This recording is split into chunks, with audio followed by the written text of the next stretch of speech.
What if we tell you that in Saudi Arabia something has recently been discovered that has the potential to send shivers down your spine? Well, our researchers in several fields have made a startling discovery that has thrown the entire globe into disarray. So it's time to prepare yourself for a revelation that will give you chills and make you doubt all you thought you knew about the world. So let's get started. Mount Sinai is described as being the place where God communicated with Moses to give him the 10 Commandments. This information can be found in the Book of Exodus, which can be found in the Hebrew Bible. On top of the mountain is where this event took place. According to the Book of Deuteronomy, which is one of the books that can be found in the Bible, these events are said to have taken place on Mount Horeb. Both Sinai and Horeb are terms that refer to the same physical location, as is almost universally agreed upon by academics. There is an ongoing discussion on the specific geographical location of Mount Sinai that is mentioned in the Bible.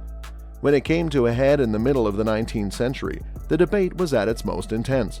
Some biblical historians, following in the footsteps of Charles Beeke, 1873, have claimed that the terminology used to describe Mount Sinai in the Hebrew Bible may really be a metaphor for a volcano about the theophany that took place there. In each of the Abrahamic religions, Judaism, Christianity, and Islam, Mount Sinai is held in high regard as a place of religious significance. Midian, modern-day Saudi Arabia, has long been associated with the myth that Mount Sinai is located there. In his book Sinai in Arabia and of Midian, published in 1878, Charles Beck proposed Mount Bagir, located in the northeast of the Gulf of Aqaba, as the actual site of Mount Sinai. Mount Sinai, or Horeb, is the mountain located 20 kilometers north of Anjuna, as identified by Alois Musil and H. Philby. The volcanic summit of Halal Bedr was included in 1971 according to the research of a French academic, Jean Koenig. Ron Wyatt, a CRNA who later became a treasure hunter, added Jebel al-Lawz, a fourth Midian site, to the list before he died. He also claimed to have found the Ark of the Covenant with Jesus' blood still on the mercy seat, as well as the ruins of Sodom and Gomorrah, the Red Sea crossing, and some of Pharaoh's chariots. Any archaeologist would be jealous of this list. The Saudi Arabian venture Wyatt headed, however, was described as a treasure hunt by one of his partners, Fasold. In 1978, Wyatt claimed to have found the eastern branch of the Red Sea near Nuwaba and fragments of Pharaoh's chariot wheels. Wyatt reasoned that since Saudi Arabia is so close, Mount Sinai must be there. Because it is the tallest peak in the entire northwestern Saudi Arabian region, he proposed Jebel al-Lawz as his choice for Mount Sinai. Ron Wyatt and his 2 sons crossed the Jordanian border into Saudi Arabia illegally in 1984 to view the site. They took photographs and scouted out the area around Jebel al-Lawz. As they attempted to return to Israel, they were arrested and held in Israeli custody for 78 days while their film was confiscated because they were spies. The 2 were eventually set free.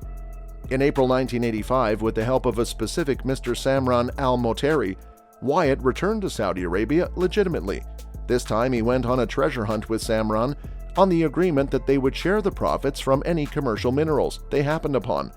Wyatt persuaded David Fasold to join their trip in pursuit of the gold of Exodus, relying on Fasold's molecular frequency generator. As far as Fasold is concerned, this equipment can sniff out any number of metals buried below the surface. A member of Samran's staff was detained and charged with robbing Saudi Arabia of its treasure from antiquity after discovering a bracelet that gleamed for all the world like the purest of gold. Once they were let go, the Saudi authorities confiscated their film and notes and demanded they never return to the country or share any of their discoveries publicly. After returning from the moon, Fasold shared the news with Apollo 15 astronaut Jim Irwin.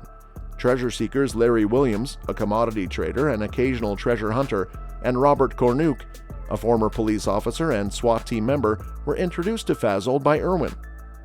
They learned about Mount Sinai and Egyptian gold from Fasold. His newsletters and those of Terry Williams reprint some of his writings. They sought advice from a California professor, whose identity will remain a deep, dark secret until after the project was completed. This was an idea he seemed to support, as he gave them his stamp of approval and urged them to pursue it. In the summer of 1988, Williams and Cornuke traveled to Saudi Arabia twice in their quest to reach Mount Sinai and the Gold of Exodus. They made it back safely to relay the news.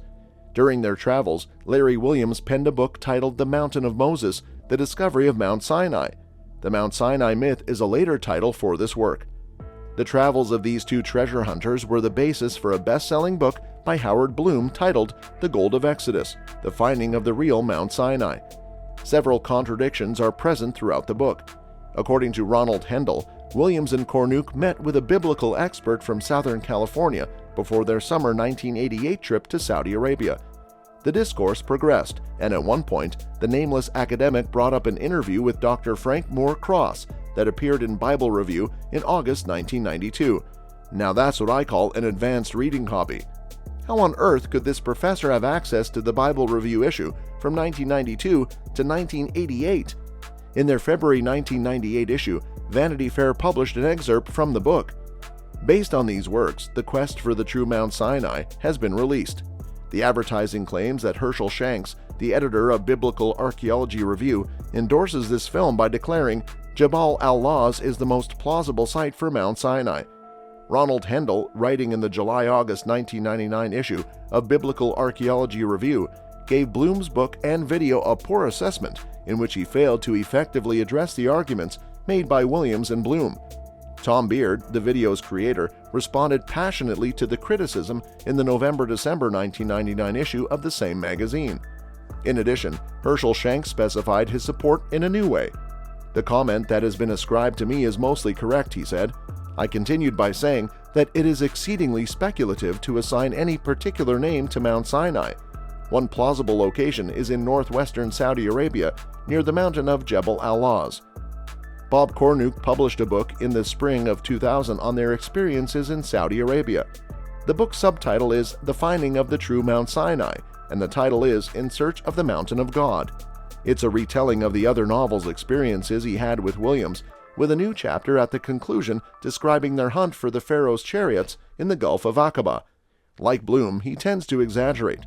For instance, he states that there were no trespassing allowed signs posted on the fence around Jebel al-Lawz. Criminals will be executed. The central argument of these media is that the genuine Mount Sinai is in Jebel al-Lawz, Saudi Arabia, and that the gold that the Hebrews stole from the Egyptians is hidden in them thar hills. Exactly how accurate are their opinions? Simply put, the answer is not. Several major flaws plague this viewpoint. The Sinai Peninsula is where the Bible says Mount Sinai is located. Issues with this perspective. The main issue with locating Mount Sinai in Jebel al-Lawz is that it does not correspond to biblical descriptions of the mountain. These assertions are bogus due to 3 incorrect assumptions and a failure to properly interpret the uncovered artifacts. The exodus from Egypt to Sinai and the events surrounding the passage of the Red Sea are outside the scope of this article. In a subsequent issue of Bible and Spade, I intend to address these concerns. First erroneous assumption: the Sinai Peninsula is part of Egypt. The first fallacy is the notion that the Sinai Peninsula was part of Egypt proper. Williams repeatedly refers to the Sinai Peninsula as the Egyptian Peninsula throughout his book. The Sinai Peninsula is now an integral part of modern-day Egypt, as one can see by consulting any up-to-date Rand McNally roadmap, yet it wasn't the case 3,500 years ago. According to the Bible, the Israelites were officially out of Egypt once they fled Sukkoth. Eastern Egypt ended with the land of Goshen. Egypt and Sinai were separated by these forts on the eastern Border Canal. There were copper and turquoise mines in Sinai, according to Sir Flinders Petrie, the father of Palestine archaeology, and they were located in the desert outside the territorial border of Egypt, which passed to the east of the delta. Williams, however, failed to grasp the significance of this remark. After reading Williams, Bloom, and Cornuke, one would conclude that the Egyptians maintained a permanent force in Sinai and conducted mining operations throughout the year. It's true that turquoise was mined in southern Sinai at a place called Serabit el-Kadem. The Israelites would have found Sinai very empty when they left Egypt, although Petrie notes that mining was seasonal, occurring only between January and April. In his final remarks, he said, "No one can prove that the Israelites didn't visit the area around the Egyptian mines because of the dangers involved. The Egyptians never permanently stationed a garrison there, instead sending out exploration parties every so often. Under Merenptah's reign, these trips occurred only once every several years. Indeed, Egyptian troops were stationed at Sinai castles. The only place in Sinai where those strongholds existed was up north. Similarly, the Sinai Peninsula is located beyond Egypt proper in this verse. The children of Israel would likely return to Egypt if they anticipated a fight with Egyptian garrisons on the ways of Horus in the Sinai Peninsula. Sinai was not technically part of Egypt proper. To the south and center parts of Sinai, ancient Egyptian dominance never reached. The Egyptians did make it to the southern Sinai Peninsula's western strip, where they mined turquoise in the Serabit El Kadem and Wadi Magara. Although south-central Sinai is home to highly sought copper reserves, there is no evidence to suggest that the Egyptians actively mined for these resources. Williams and others have questioned how the Israelites managed to stay hidden from the Egyptians for 40 years while wandering the Sinai Peninsula. As was mentioned up top, there were areas of Sinai where no Egyptians lived. The events in the Red Sea ought to be remembered as well. Josephus claims that Pharaoh had an extra 50,000 horsemen and 200,000 troops, but the Red Sea engulfed all of them. Because of this, the Israelites feared and believed in the Lord.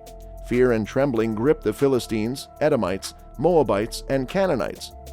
What sane Egyptian military commander would send troops into battle against Israel if they were still in Sinai from an excursion to the turquoise mines in southern Sinai or defending the ways of Horus in northern Sinai? They grasped the meaning behind Moses' declaration that the Lord was a man of war and that he was a God of awe-inspiring might. There is no evidence from the nearly 2.5 million Jewish pilgrims who are thought to have once inundated the Egyptian landscape 15 years of meticulous, laborious research by expert archaeologists. There was no evidence of a massive army having left behind campfires, stocks of food, cooking pots, acres of pottery, ceremonial equipment and utensils, weaponry, jewels, trinkets, and religious artifacts in the woods. There was no sign of large herds or flocks, or the daily trash and discarded items of a nomadic crowd. Nothing. That's all for the video today. We will be right back with more. Until then, don't forget to hit the like button and subscribe to our channel.